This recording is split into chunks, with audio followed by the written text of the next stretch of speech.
بەناوی خودای گەورەی میهرەبان ملیارەها ملیار حەمد و سەنا و سپاس و ستایش بۆ ذاتی پاکی ئەڵڵا کە خاوەنی هەموو ناز و نیعمەتەکانە.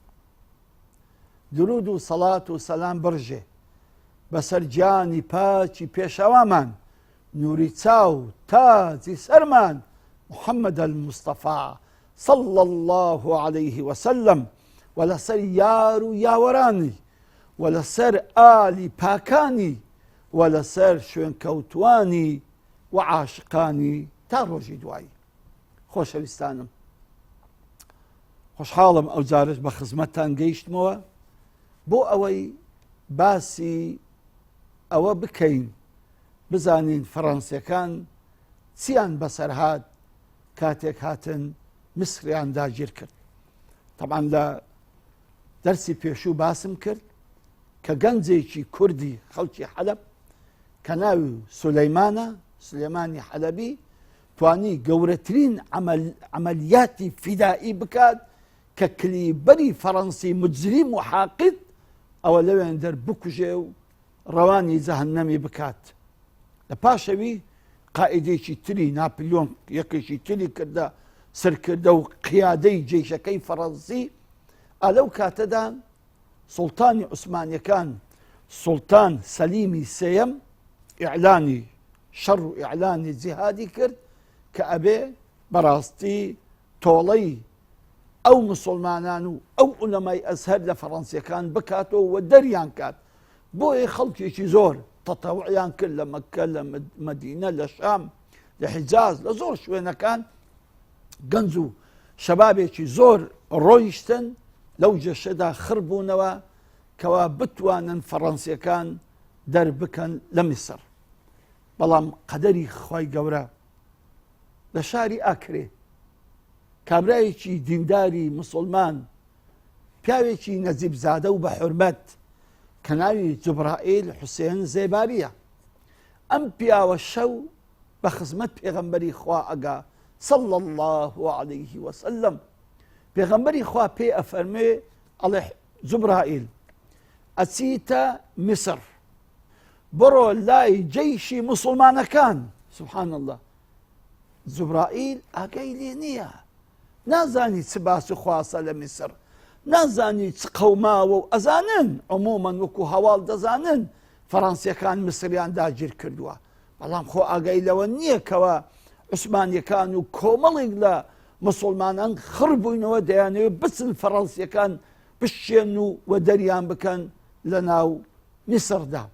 بەڵام ئەو پیاوە پێغەمبەری خوا عەلەیهی سەڵات وەسەلام خەبەری ئەداتێ و هەواڵی ئەداتێ، پێی دەڵێ جوبرائیل ئەچی بۆ ناو جەیشی مسلمانەکان ئەوانەی کە خۆیان ئامادە کردووە لە میسر کە هجوم بکەن و شەڕ لەگەڵ فەڕەنسیەکان بکەن. پێیان بڵێ با فلانە ڕۆژی دەست بە هجوومەکە بکەن و سەبریان هەبی هەتا 3 ڕۆژ سەیەم ڕۆژ لەو شەڕەدا بەسەر ئەکەون و خوا سەریان دێخیتن.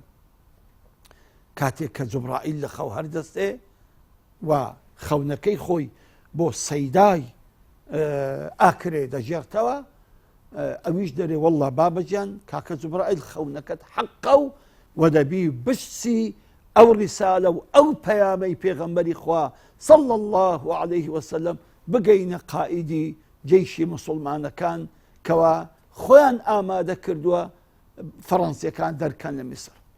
بۆیە جوبرائیلیش لەگەر کۆمەڵێک لە گەنج و لاوی خەڵکی ئاکرێ مەرد هەردەچن دەڕۆن بە سواری ئەسب دەڕۆن دەچنە شام، لە شامەوە پاشان ئەڕۆن بەرەو میسر. حتا دەگەنە ناو جێیشی مسلمانان لەوێن دەر مقابلەی قائیدی مسلمانەکان دەکا و ئەو هەواڵە خۆشە و ئەو خەبەرە و ئەو پەیامەی پێغەمبەری خوا صلى الله عليه وسلم بە قائیدی مسلمانەکان ڕادەگەیەنی.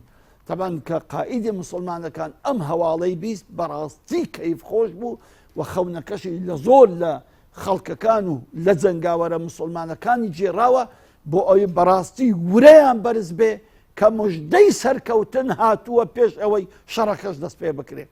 وفعلا جبرائیل حوسێن زێباری لەگەر قائیدی مسلمانەکان و لەگەر ئەو کۆمەرە گەنجەی کە لەگەر حوسێن چوونە بەشداری ئەم شەڕەیان کرد و فعلا شەڕێکی زۆر دەست و یەخە بوو.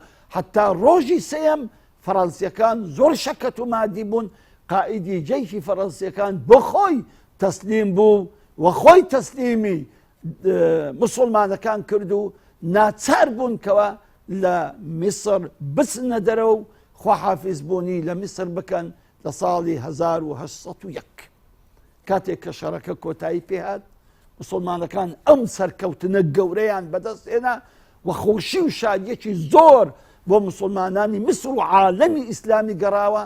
ئالەو کاتەدا هەواڵی خەونەکە بڵاو بۆ لە ناو خەڵکەدا، یعنی بە حدێکەوە بەڕاستی هەموو خەڵک ئەگەڕا بزانین ئەو کابرایە کوردە چێیە کە ئەم هەواڵ و ئەو موژدە خۆشەی لە پێغەمبەرەوە عەلەیهی سەڵات وەسەلام بۆ هێناون. جا بۆیە ناوی ئەو کابرایە نەگوت جوبرائیل بەڵکو پێیان گوت پیر جۆب. پیر لە لوغەی تورکیدا یعنی وەلی، جوبیش یعنی جوبرائیل، یعنی بە کورتیان کردەوە پێیان دەگوت ناویان لێنا پیرجوب. ئیتر پیرجوب بەڕاستی لە ناو وان زۆر مەشهوور بوو و خەڵک زۆر ماچی کردو و زۆر دەستیان ماچ کرد و زۆر معانەقەیان لەگەر کرد. بەڵام ئەو لەوێ نەماوە بەڵکو هاتەوە لە ئاکرێ دانیشت.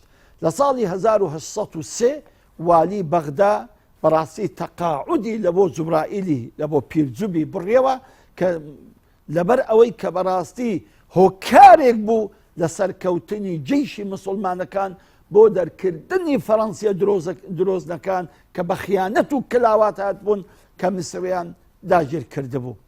پاش ماوەیەک جوبرائیل هەر لە شوێنی خۆی لە ئاکرێدا دەنیشی. ڕۆژێکیان میری بادینان کە ناوی مرادی پاشا مرادی کوڕی پاشا ئیسماعیل کە میر و گەورەی پاشای بادینان بوو تەکلیف لە پیرجوب دەکا لە کاکە جوبرائیل دەکا کە ئەبێ بچی یارمەتی والی بەغداد بدەی لەبەرەوەی هەندێک لە عەشیرەت و قەبیل و هۆزەکان هەر گەڕاینەوە لە والی بەغداد و بەڕاستی ئاژاوە و کێشەیەکی زۆریان دروست کردووە و دەستیان بەڕێگری کردووە و خەڵک تاران ئەکەن و خەڵک بەناحەق ئەکوژن و بەڕاستی والی بەغداش دەرەقەتی ئەم هۆز و قەبیلانە نەدەهات.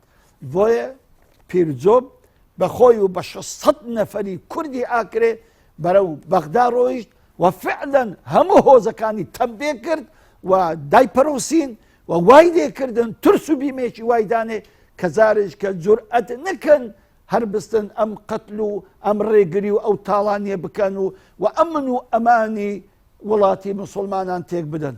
بەڵام لەو شەڕانەدا لە هەمووی کە ڕوویدا 12 سەرباز 12 جەنگاوەری کورد لەگەڵ پیرجوبی لەگەڵ جوبرائیل حوسێن زێباری شەهید بوون. جا ئازیزانم ئێستاش جوبرائیل پیرجۆب و گۆڕەکەی هەر لە ناو ماڵی خۆیتی لە ئاکرێ و ئەم عائیلە باپیرانیشی وەختی خۆی هەر لەگە سڵاحەدین بوونە و هەر جەنگاوەری جوامێری مەردی جەیشی سڵاحەدین بوونە. بۆیە ئێستا لە ناو ماڵەکەیدا لە لای گۆڕی جوبرائیلدا ئێستاش ئاسەواری باپیرانی وەکو خودەی سەریان وەکو ئەو زرێ پۆشەی کە لە بەریان دەکرد بۆ شەڕ ئەوە هەر هەمووی ماوە و لەوێ احتیفاز پێکراوە. جا بەڕاستی ئەمەش شانازیەکی گەورەیە کە خوای گەورە لەو هەموو خەڵکەدا ئەم جوبرائیلە حوسێن زێباری هەربژات کە ئەو شەرەفەی بداتێ بۆ ئەم خەبەرە و ئەم پەیامەی پێغەمبەری خوا صلى الله عليه وسلم ببات لبو جيش مسلمانان ام فخرة ام افتخارة ام شرف من دا بقسمتي كردك به بوي حتى روجي قيامت اما بكريتا تاريخ وموجو اما سرمان بيبرن به بافتخار بيجرينوا كاما قاصدي پیغمبرين عليه الصلاة والسلام اما نوينري پیغمبرين بو سركوتني مسلمان كان لهر شويني هبن يا ربي خوا بلو باي كاكا جبرائيل حسيني برستر بكا خواي قورا لبهشتش هر همومان كوكاتوا لخزمات پیغمبري خوا وصلى الله على محمد وعلى آل محمد.